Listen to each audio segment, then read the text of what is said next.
conditions there was a vehicle on the track, should there have been a red flag shown straight away rather than a safety car, and then you can bring the recovery vehicle onto the track?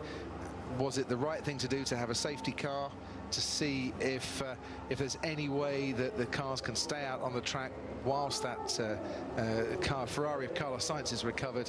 You know, these are questions that people are asking, but people just don't feel it was right to have a vehicle on the side of the track, and I can fully understand and agree with those sentiments. Yes, totally concur.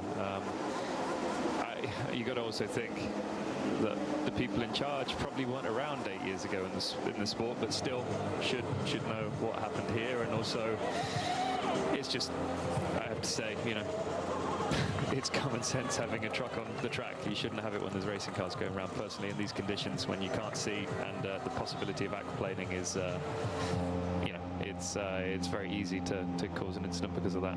Let's head back down to the ground. Craig Slater is with Christian Horner.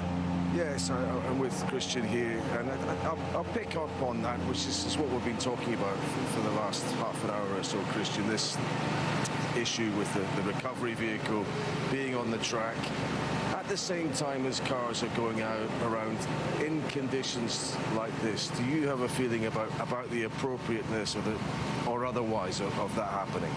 Totally unacceptable. I mean, we lost Jules Bianchi, you know, here.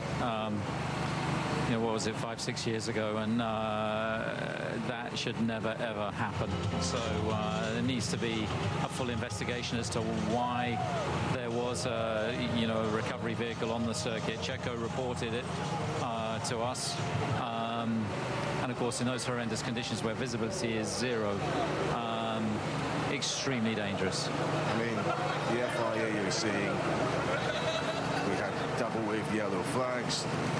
A red flag eventually came out. Pierre Gasly was driving too quickly.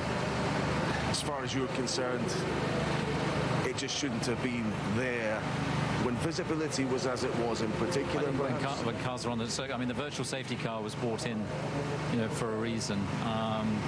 You know, following that awful accident those years ago, and I think there just needs to be a full investigation as to why, you know, that vehicle was on track, because it's obviously shouldn't have been.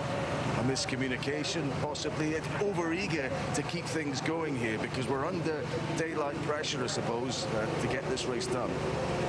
Yeah, look, without all the facts, it's very hard to comment on why, you know, that vehicle was on track. You know, what the process is that enables a vehicle to head onto the circuit. So I think allow the FIA to do the full due diligence into it, because you know, that is something that was decided several years ago that's totally unacceptable. No, we don't want to be in anything like that scenario again. We were all there. It was terrible. What about the start of the race and the appropriateness of a grid start at that point? Well, it's tricky. I mean, I think they did their best to get it underway.